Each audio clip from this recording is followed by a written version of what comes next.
Right, okay then, so this is the phone in sleep mode or lock mode. If you turn your phone on, it actually gives you some useful information. One of them on the top left tells you which mobile network you're connected to. If there is nothing there to say that you're connected to a mobile network, it means that you're not connected. So I'm connected to GiftGaff, you're connected to O2 if the SIM is in. If the SIM isn't in, there won't be anything there. If you go to the right hand side, and the first icon there is a few bars, and it's like a histogram, and that's saying the strength to your 4G network. So you'll have a few dots on there if you don't have any connection to your mobile network. So you'll have nothing there, you'll have nothing there apart from 4 dots. The next thing is the second icon on the right hand side, the fan. That confirms that you're connected to your local home network, and you use TalkTalk, so that confirms that that's connected.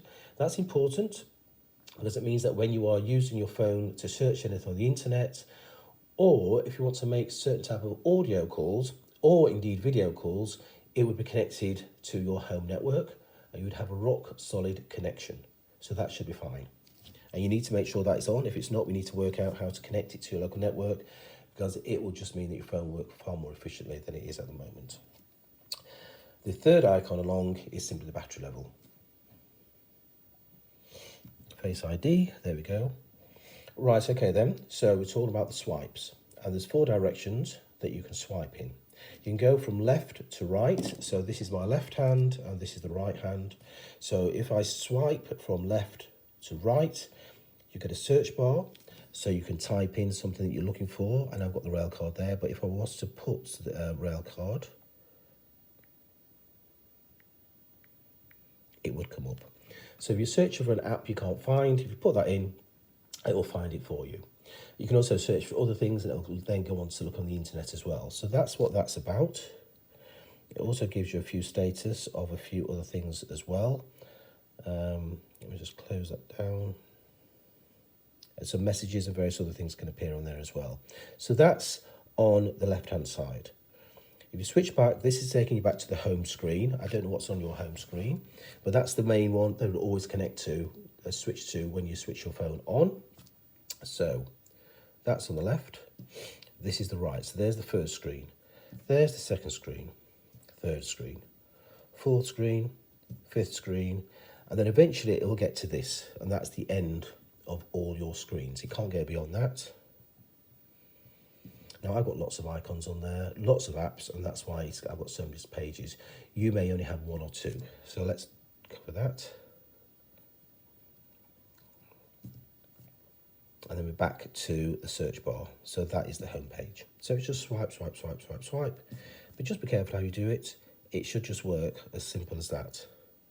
I don't think there's any particular science to that. I think it just works. The next one is the down screen, and that gives you any notifications. That's a notification center. It also gives you access to the torch and to your camera. So it's supposed to be a quick access. And that could be quite useful as well. You just simply hold that down. I'm not going to do it because the torch, you won't be able to see it shining, and I don't want to move the phone out of position.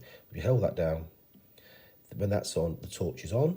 If you hold it down again, it's gone off and the torch is there. The torch is on the other side. It's actually the light that you would use if you were taking a photograph. They use the same light for both. So that's that. So that's the notification center. And then the other one is the one on the bottom. Now, this is slightly more fiddly, I'm going to say. There's a certain knack to it. And this is what you used to press before, which is the home screen.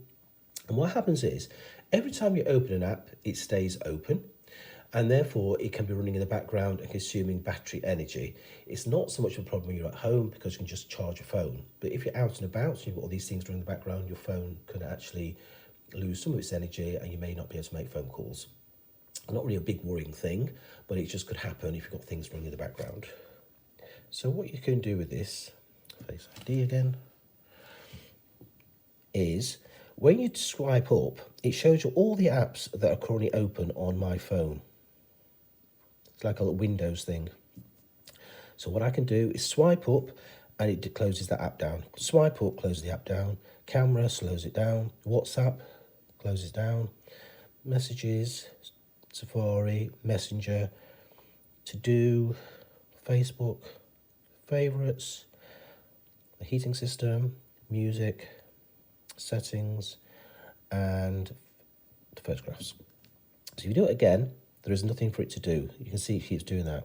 If I open something like Google, it's open, and then if I do that again, you can see it's a little window, close that, and it closes down. So that's what that is, and that is the one that's the fiddly one.